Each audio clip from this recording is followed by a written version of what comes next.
ஓடிடியில் படம் ரிலீஸ் பண்ணுறதுனால தான் தியேட்டரில் படம் ஓட மாட்டேங்குது அப்படின்ற ஒரு மிகப்பெரிய குற்றச்சாட்டை வந்து வச்சுருக்காங்க. அதுக்கு வந்து 8 வாரத்துக்கு அப்புறம் தான் நீங்கள் வந்து தியேட்டரில் படம் போடணும், 8 வாரத்துக்கு கழிச்சு தான் ஓடிடியில் படம் போடணுன்ற மாதிரி சட்டத்தை கொண்டு வந்தால் தான் மட்டும்தான் தியேட்டர்களை காப்பாற்ற முடியும்னு சொல்லிட்டு தியேட்டர் அசோசியேஷன்களும் விநியோகஸ்தர்களும் கேட்டு அதை இம்ப்ளிமெண்ட் பண்ண சொல்கிறாங்க. ஏன்னா இந்தியிலலாம் 8 வாரம் ஓடினதுனால தான் தியேட்டரில் படம் ஓடுதுன்னாங்க. இந்தியில் 8 வாரம் கழித்து படம் ரிலீஸ் ஆகுதுன்றது ஓகே, 8 வாரம் இல்லை, கிட்டத்தட்ட 10 வாரம் கழிச்சு கூட சில படங்கள் பெரிய படங்கள் ரிலீஸ் பண்ணுறாங்க. ஆனால் அப்படி பார்த்தா இந்தியில் சக்ஸஸ் ரேட்டுன்றது ரொம்ப அதிகமாக இருந்திருக்கணும். ஏன் இல்லைன்னு தெரியல.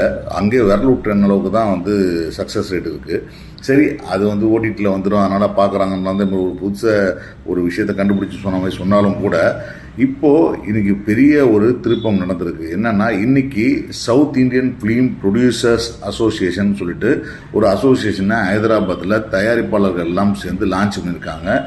முக்கியமாக இதில் தமிழ்நாடு, ஆந்திரா, கர்நாடகா, கேரளா இந்த 4 ஸ்டேட்டில் இருக்கிற ரெகுலராக படம் பண்ணக்கூடிய அத்தனை தயாரிப்பாளர்களும் ஒன்றிணைந்து இந்த அசோசியேஷன் ஆரம்பிச்சிருக்காங்க.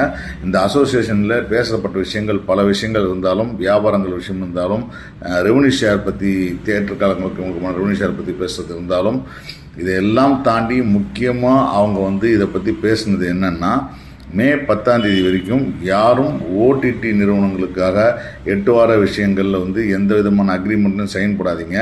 அது வந்து அதாவது விநியோகஸ்தர்களுக்கு, தியேட்டர் உரிமையாளர்களுக்கிட்ட எந்த விதமான அக்ரிமெண்ட்டும் பண்ணாதீங்க. ஆஸ் யூஷுவல் எப்படியே இருக்கட்டும், மே 10ஆம் தேதி நம்ம பேசி எடுத்து முடிவு பண்ணிக்கலாம்னு சொல்லியிருக்காங்க. ஸோ ஒரு தயாரிப்பாளர் தான் முழுசாக பணம் போட்டு அந்த பணத்தை தியேட்டரில் கொண்டு வந்தோ இல்லை டிஸ்ட்ரிபியூஷன் கொண்டு வந்தோ ஏதோ ஒரு விதத்தில் வியாபாரம் பண்ணுறதுக்கான முறையை வந்து அவங்க தான் பண்ணுறாங்க. அவங்களுக்கு தான் ரிஸ்க் ஃபேக்டர் ஜாஸ்தி.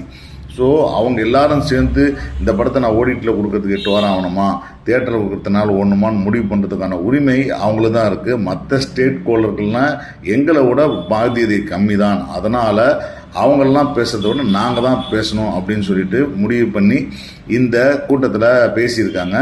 ஸோ லெட்ஸ் சி இந்த வாரத்தில் என்ன நடக்குதுன்னு பார்ப்போம்.